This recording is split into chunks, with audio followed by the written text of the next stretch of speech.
युद्धामध्ये साथ देत होता, मी तुझ्या पाठीशी आहे. इंद्रजित आणि हा पुत्र आहे अतिकाया जो बुद्धिमान यानं विचार केला आणि राजा रावणाला सांगू लागला, प्रधानाला सांगू लागला, आपल्या बंधूला सांगू लागला, अरे त्या रामाला जर शरण गेला तर मृत्यूवर विजय मिळवतात. स्वप्नामध्ये तुमच्या दुःख नावाची गोष्ट या लंकेच्या ठिकाणी राहणार नाही एवढी मला खात्री आहे. कारण तो राम एवढा दयाळू आहे. जेवढे जेवढे त्या रामाच्या काशीला लागले तेवढे तेवढे आजपर्यंत तरुण गेले. हे 4 वेद 6 शास्त्रांनी 18 पुराणांनी सांगितलेले, श्रुती शास्त्रांनी स्मृती शास्त्रांनी सांगितलेलं आहे. आणि तो राजा रावणाचा मुलगा जरी असला तरी त्यांना ज्ञान होता, व्यास होता, महादेवाचे एकनिष्ठ भक्त होते. राजा रावणापाशी कमी ज्ञान होता म्हणून तो अतिकाय सांगू लागलेला त्या रामाला ही रामाची सीता अर्पण करा आणि पूर्ण आयुष्यभर या पूर्ण लंकेला त्या ठिकाणी उतरून या. ही आजची वेळ आहे, आजची घडी आहे. लंकेचा उद्धार होईल, अमर होताल. स्वप्नामध्ये दुःख त्या ठिकाणी भेटणार नाही तुम्हाला किंवा जाणवणार नाही. मला खात्री काय बोलतो आईचे स्वहिताचे उत्तर सोयमन मानी दस शिर प्रधान मानित कुमार मरण उत्तर मुलमादे. आज विनाश कालेन रूपित होती. काळाचा जर विनाश व्हायचा असेल ना, आपला जर विनाश व्हायचा असेल तर चांगलं सांगितलेलं त्या ठिकाणी आपल्याला पटत नाही. म्हणून राजा रावणानं ती गोष्ट ऐकली नाही. राजा रावणानं मानलं नाही, त्याच्या पुत्रानेही बाकीच्या मानलं नाही, प्रधानानेही मानलं नाही. का? त्यांची वेळ जवळ आलेली होती, त्यांचा अंत त्या ठिकाणी जवळ आलेला होता. जसं पतंग दिलावर झडप मारतो, त्याचे पंख चालले तरी त्याच्या लक्षात येत नाही हे काय चाललंय. मी आता माघार घ्यावी, मी माघार घेतली तर कमस कम जिवंत राहील, पंख नसले तरी नाही लक्षात येत त्याच्या. तो जिद्दीला पेटलेला होता. तसा राजा रावण जिद्दीला पेटलेला. राजा रावण हा जिद्दीला पेटलेला आहे, मानलं नाही. त्या अतिकायाला विरोध केला. काय बोलतो अतिकाया पुढं? बळ उन्मत्त, धन उन्मत्त, बळ उन्मत्त, राज उन्मत्त, अतिगर्भ उन्मत्त, पंच उन्मत्त, मरणार्थी. अरे मरणार्थी, मरणावर त्या ठिकाणी टपलेले बोके झालात तुम्ही. तुम्हाला बळाचा त्या ठिकाणी उन्माद झाला, धनाचा उन्माद झाला, ज्ञानाचा उन्माद झाला. राजा रामाला जर ज्ञानाचा उन्माद नसता झाला तर महादेवाकडून त्याची पत्नी मागून घेतली असती राजा रावणा. हा एवढं ज्ञान त्या राजा रामाला महादेवावर प्रसन्न झाले आणि माग म्हणले काय पाहिजे, काय मागितलं त्यानं? तुझी पत्नी मला. हे उन्माद आहे कशाचा? ज्ञानाचा उन्माद आहे. गर्व आहे तुम्हाला, अभिमान आहे आणि याच्यामध्ये तुम्ही मरताल हे लक्षात ठेवा. कोण बोलू लागलाय? अतिकाय बोलतोय. पतंग दीपाचे झडपी ती जळालीच तरी गुळविती, तरी मागील झडप देती मरण उन्मत्ती उन्मत्त. मरणाने उन्मत्त झालेला, मरणासाठी तत्काळपणे असणारा अहोरात्र वाट पाहणारा तो पतंग, त्याला कळत नाही. त्याला वाटतं माझ्या पंखामध्ये बळ आहे आणि माझ्या बळाच्या जोरावर मी हा दिवा विझवल्याशिवाय सोडणार नाही. त्याच्यामुळे तो काय करतो? त्या असणाऱ्या दिव्यावर त्या ठिकाणी असणारा झडप मारतो आणि त्याचे पंखही जळतात आणि स्वतःही जळून जातो. पण जोपर्यंत जीवा जीव आहे तोपर्यंत त्याला कळत नाही. ती अवस्था तुमची त्या पतंगासारखी झाली आहे. कोण बोलतो? अतिकाय आपल्या पित्याला राजा रावणाला आणि बंधूला आणि तो बोलू लागलेला आहे. आम्हीला सीता सीता सती विरोधिता श्री रघुपती, रावण मरसी गर्भ उन्मत्ती, सैन्य संपत्ती समवेत. काय ज्ञान आहे अतिकायाला? काय बोलतोय आपल्या पित्याला? हे राजा रावणा, पिताजी विचार करा. ती सीता असणारी कोण आहे? ती एक सती आहे, महान पतिव्रता आहे. आणि पतिव्रतेची ताकद तुम्हाला माहिती नाही का? तुम्ही ज्ञानी आहे, अभ्यास आहे तुम्हाला.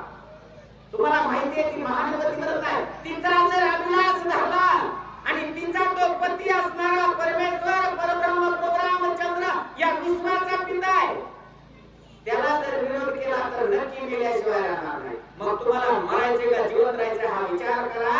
असा असणारा अतिकाय बोलू लागला. रावणाने कटलंक्यांत कपीने केला ती आकांत, ते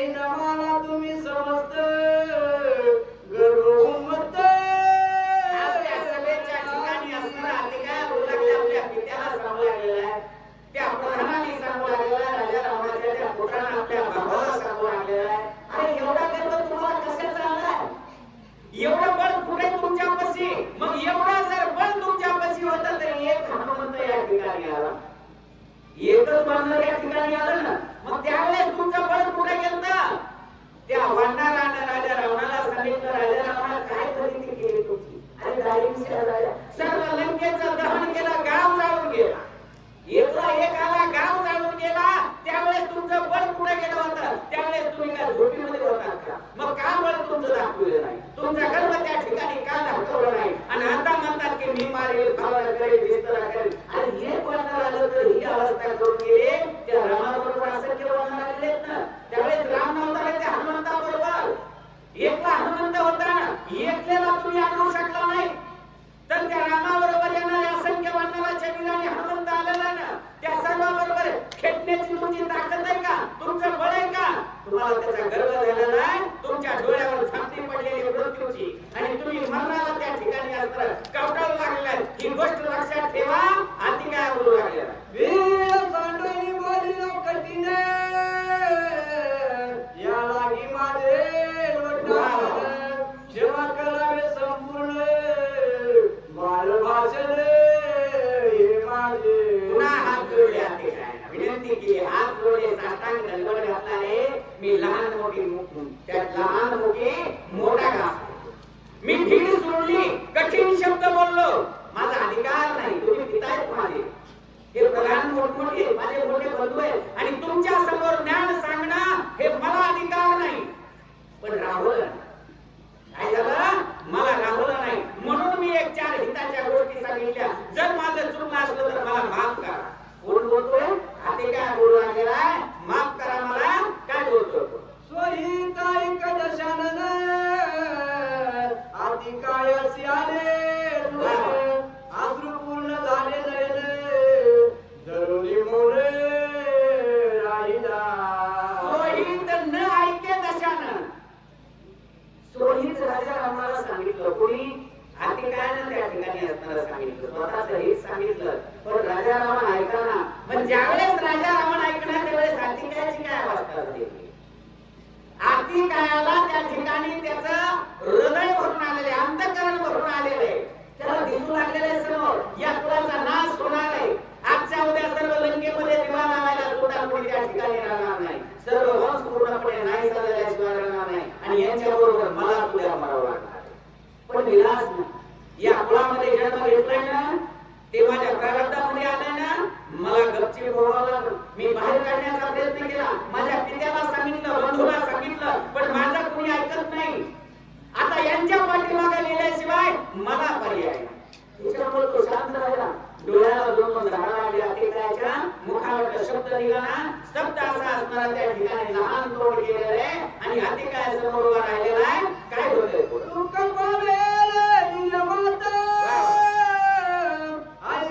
मोलाची कथा येवने देची वाक्यपदा, आती बोलता राहिला. अति मौन धारण केलं अतिकायानं. अरे माझ्या पित्याची असणारी चूक, माझ्या बंधूची असणारी चूक, या प्रधानाचा असणारा उन्मत्तपणा, याचा त्रास एकल्या राजा रावणाला नाही, इंद्रजिताला नाही, ज्या आईनं मला जन्म दिला त्या मातेला सुद्धा याचा असणारा त्रास भोगावा लागल. या नगरीमध्ये जेवढे जेवढे लोक राहिले त्या प्रत्येक लंकेमधल्या व्यक्तीला याचा त्रास सहन करावा लागला. प्रत्येक असणारी स्त्री या लंकेमधली विधवा झाल्याशिवाय राहणार नाही, आणि माझ्या आईच्याही वाट्याला येत असणार तो तयार आहे. त्या दुःखासाठी त्याच्या अंतःकरणामध्ये त्या ठिकाणी अंतःकरण भरून आलेले, डोळ्याला दोन धारा लागलेले आहेत, आणि अतिकाय त्या सभेच्या ठिकाणी बसलेला समोर उभा राहिलेला आहे, मौन धारण केलेले आहे. आणि काय म्हणतो रावण पुढे? ऐकोनी अतिकायाचे वचन, जीवी खोचला दशानन, इंद्रजितानी खोचले प्रधान प्रतिवचन. शब्द त्या अतिकायाचे ऐकले त्या ठिकाणी. राजा रावणानं ऐकले, अंतःकरणाच्या ठिकाणी खोचला, मान खाली घातली राजा रावणानं. अरे माझा पुत्र, एवढं ज्ञान त्याच्यापाशी, मला तो सांगतोय, मी ऐकू शकत नाही. कोण? मी ऐकू शकत नाही. कारण राजा रावणाचा उद्देश काय होता? या सर्वांना मोक्ष मिळवू द्यायचा. कोणी असताना जर विचार केला तर राजा रावण काय करत नाही, या सर्व कुळाला त्या ठिकाणी मोक्ष मिळवून द्यायचा होता राजा रावणाला. त्याच्यामुळे राजा रावणाने निश्चय केला होता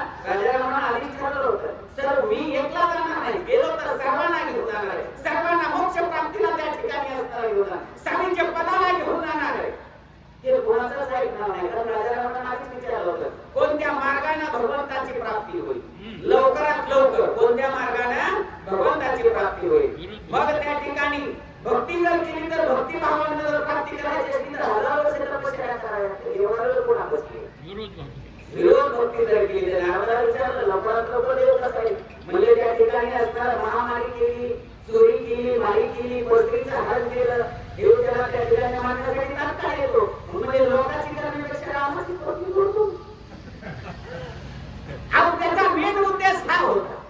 आपल्या भक्तीमध्ये राजा रामाच्या भक्तीमध्ये आपली भक्ती कशी आहे. जुने भिंतीवर घड्याळ होते, मंदिरामध्ये भिंतीवर जुने घड्याळ होते. आता मी सातव्यामध्ये बघितलं मी घड्याळ, त्याच्या खाली चमचा होता आणि तो चमचा हलत होता. मग किती वाजले काय झालं काय केलं नाही. त्या चमच्यासारखी आपली भक्ती काय चालू करायला लागलो कुठे गेलो आपल्याला कळत नाही. मग राजा रामाला माहिती होतं की भगवंताला जर भेटायचं असेल, रामाला जर भेटायचं असेल तर विरोध भक्ती करावी लागेल. म्हणून मी ही सीता आणली. आता पिता या देहाचा आतापर्यंत केलाय, शेवटच्या क्षणापर्यंत त्या पतंगासारखा पूर्ण मी जळून जाऊ तर सोडणार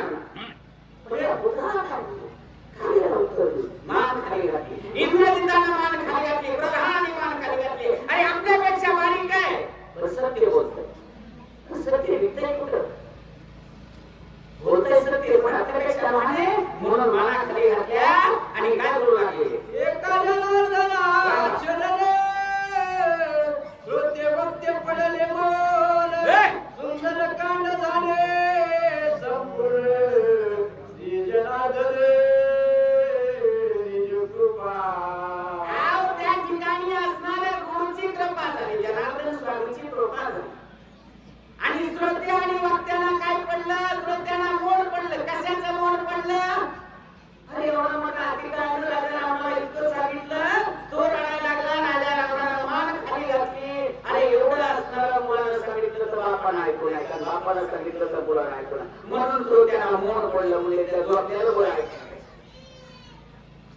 आता मोड पडल्यावर काय होतंय, डोळे लागतील का नाही. मग नागबाबाने आपल्या गुरुला शरण जाऊन त्या ठिकाणी असणाऱ्या या सुंदर कांडाची असणारी काय केलेली आहे, समाप्ती केलेली आहे. सुंदर कांड या ठिकाणी असणारं संपवलेलं आहे. काय झालं दिवाळीचे बळबंड सुग्रीवराज निजले प्रचंड, कपी सैन्यालोनी उदंड सुंदर कांड या सुंदर कांडामध्ये असणारं रामचंद्रानं भगवंतानं काय काय कार्य केलं जरी पाठीमागे विसरलं असलं तर त्याचा चालत्या भाषेमध्ये आढावा नागबाबा सांगू लागले. वाणीला मारलं, सुग्रीवाबरोबर मैत्री केली आणि सुग्रीवाचं सहकार्य त्या ठिकाणी असणारे घेतले आणि वानराचे वीर घेऊन रामचंद्र कुठे आले, लंकेच्या ठिकाणी. सीता सुदीची चाडा वानरे वनी देवनी झगडा, हे मणिवारी घेऊन झाडा सुंदर कांडा. सीतेच्या सुद्धीसाठी वानराचे निघालेले वीर त्या विवरामध्ये गेले. खेम नावाची असणारी ती अप्सरा त्या ठिकाणी गेले, तिचा उद्धार केला. तिनं वानराला जीवदान दिलं, खाऊ पिऊ त्या ठिकाणी असणारं घातलं आणि त्याच्यानंतर पुढे मार्ग त्या ठिकाणी सांगितला आणि सुंदरकांड संपवलेले. देवानी समुद्री गणाला वानरी प्राण देता पुढा, संपत्ती भेटो सुंदर कांडा. काय करावं, वापस जाऊन रामाच्या पुढे काय मुख दाखवावं असा विचार केला सर्व वानरांनी. आता काय करू, या समुद्रामध्ये उड्या मारू आणि आपला असणाऱ्या प्राणाचा त्याग करू असा विचार सर्व वानरांनी केला. एवढ्यामध्ये संपत्ती भेटला आणि संपत्तीनं सांगितलं राजा रावणानं सीता पुढं या समुद्राच्या पलीकडे लंकेमध्ये नेलेली आहे आणि इथून पुढे जाण्यासाठी कुणाची ताकद आहे, हनुमंतापाशी असणारी ती ताकद आहे. असं संपत्तीनं तो मार्ग त्या ठिकाणी सांगितला आणि सुंदरकांड संपवलं. सीता शोध निघालं पुढे समुद्र उल्लंघोनी हनुमान गाड, करुणा कवना उपाडा सुंदर कांडा. हनुमंतानं त्या पर्वतावरून त्या ठिकाणी असणारं उड्डाण घेतलं. 400 कोसाचा समुद्र एका उड्डाणामध्ये पार केला.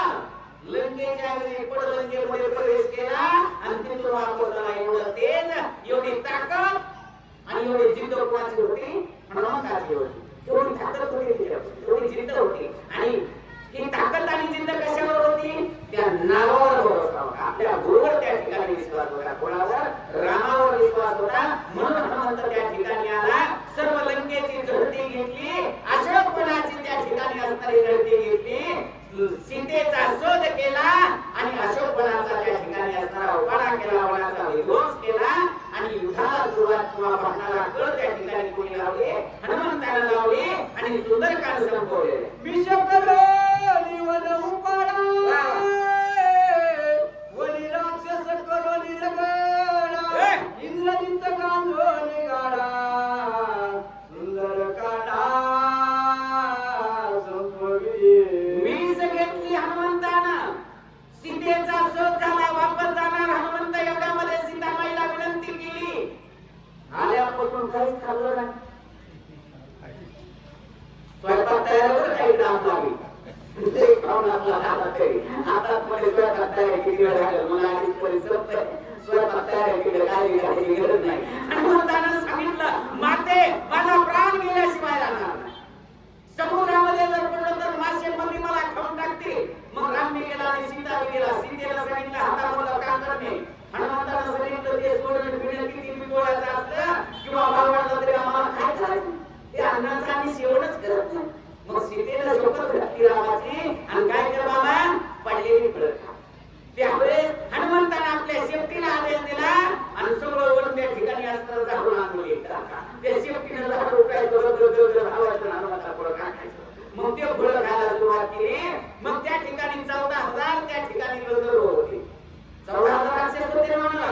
वनकर 80,000 किंकर. वनकराबरोबर युद्ध वनकर मारले, किंकराबरोबर युद्ध किंकर मारले. त्या ठिकाणी प्रधानाचे पुत्र आले, जम्बूमाळी आला त्यालाही मारलं. या सगळ्याच्या त्या ठिकाणी असणारा बाटला करण्यासाठी बाटला घेण्यासाठी इंद्रजित आला. इंद्रजित त्या ठिकाणी